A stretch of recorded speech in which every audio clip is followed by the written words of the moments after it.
Here is a fact that most people planning a Japan trip never find out.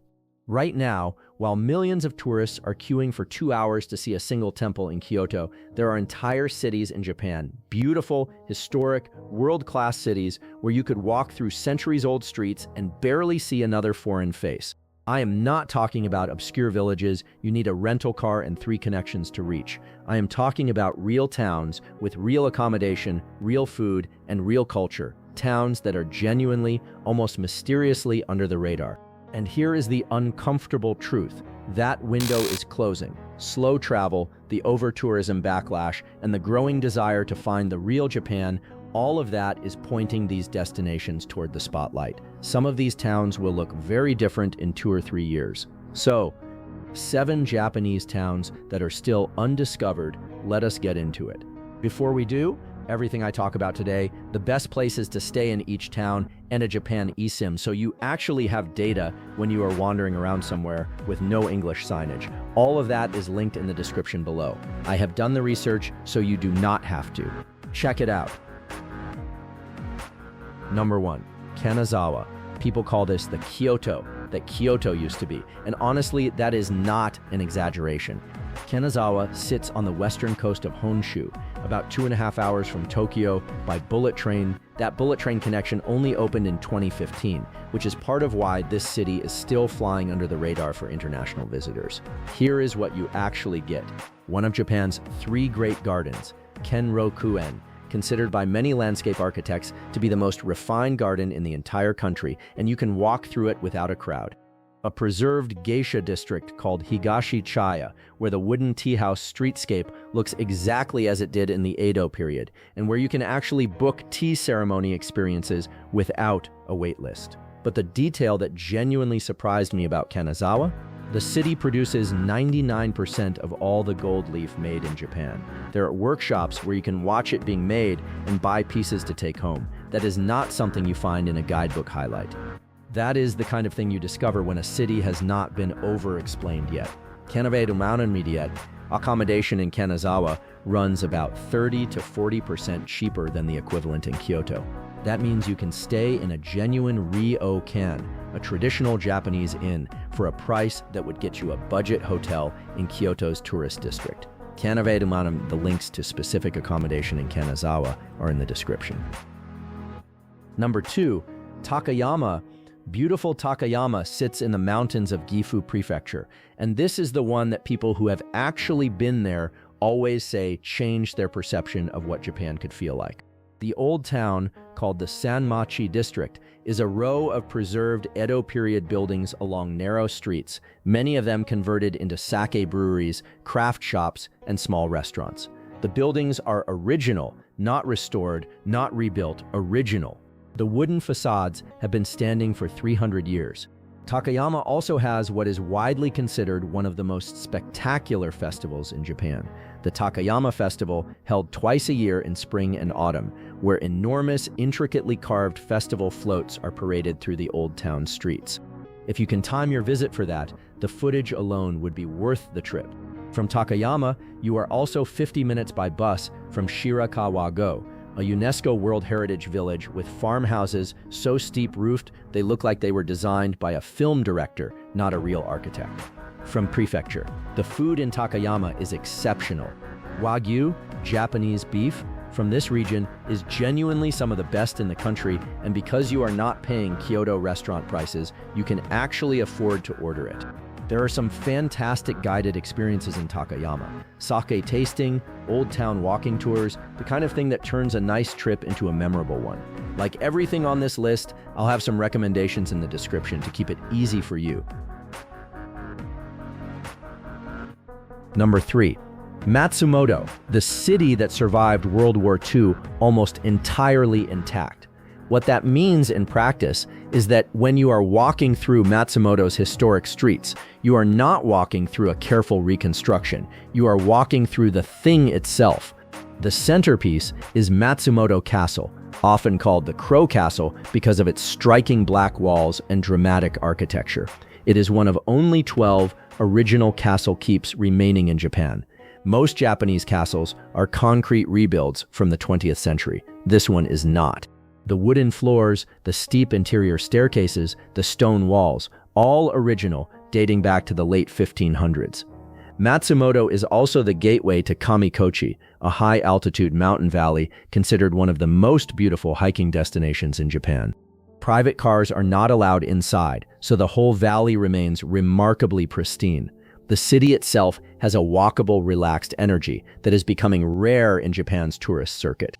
There is a street locals call Frog Street, genuinely lined with cafes and independent shops that feels more like a European university town than a Japanese tourist trap.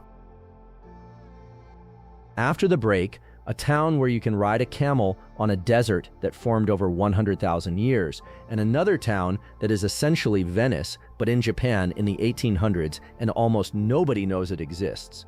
But first, have you subscribed?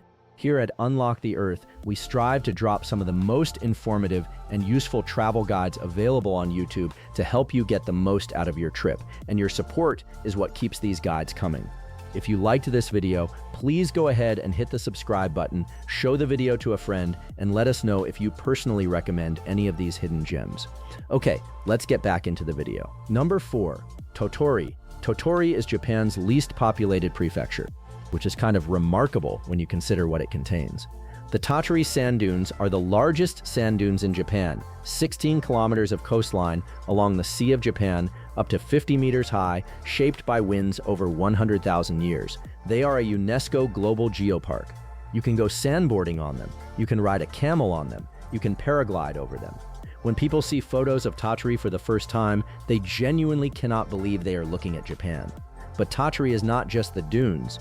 It sits in what is called the San-in region, Japan's western coast, a stretch of coastline that travel writers are starting to call the next big discovery in Japanese tourism. The region is rugged, historically rich, and almost entirely absent from the standard tourist circuit. Because Tottori is off the main bullet train line, you will need a local train or highway bus to get there. But the journey itself along the Japan Sea coast is worth it. Number 5, Matsue. Matsue sits just inland from Tottori, connected by regional rail, and it deserves its own entry because it is genuinely one of the most underrated cities in Japan. Matsue is one of only 12 cities in Japan that still has its original castle, not a reconstruction, the real building dating from 1611. No, the castle sits beside a lake and is reflected in the water in a way that, on a still morning, looks almost physically impossible. The city is also the home of a writer named Lafcadio Hearn, known in Japan as Koizumi Yaku Mo, an Irish-Greek writer who came to Japan in the 1890s and spent years in Matsue, writing about Japanese ghost stories, folklore, and daily life. His house is still there, preserved, and it gives this town a literary atmosphere you genuinely do not find anywhere else in Japan. Nearby is Izumo Taisha, one of the most important Shinto shrines in Japan, dedicated to the god of relationships and marriage. It draws millions of Japanese visitors, but is almost invisible on international travel radar. Matsue is also close to Japan's most dramatic stretch of coastline, called Oki Island, reachable by ferry, which feels like the edge of the known world in the best possible way. Accommodation links for Matsue are in the description, including some genuinely beautiful lakeside ryokan options. 2 more to go, including the town that invented Japanese denim and an island that is essentially a living art gallery where the buildings themselves are the exhibits. Kurashiki is in Okayama Prefecture, about 15 minutes by train from the city of Okayama, which is itself a stop on the main bullet train line between Tokyo and Hiroshima. This is one of those rare off-the-beaten-path places that is actually easy to get to. The old town, called the Beacon Historical Quarter, is built around a canal lined with weeping willow trees, white-walled merchant buildings from the Edo period, and stone bridges that give the whole place a quality that travel writers keep describing as Venice, but quieter, older, and more atmospheric. What most people do not know is that Kurashiki was the birthplace of Japanese denim. The nearby town of Kojima became Japan's first major denim manufacturer in the 1960s, and the craft denim made here is now internationally respected.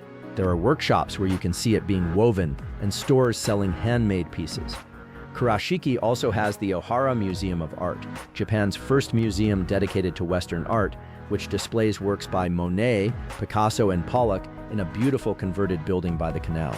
It is genuinely excellent, and there is almost never a queue. Number 7. Naoshima.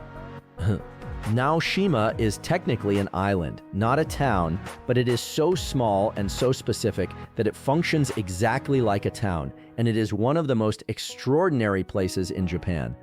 Naoshima is what happens when one of Japan's largest construction companies decides to turn a small island in the Seto Inland Sea into a permanent contemporary art installation.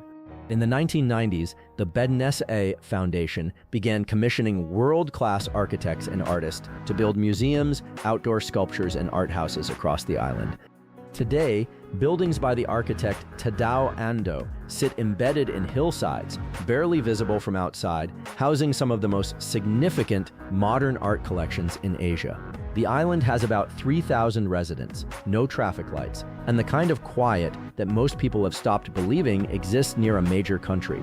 You get there by a 40-minute ferry from the port town of Onomichi, or Takamatsu.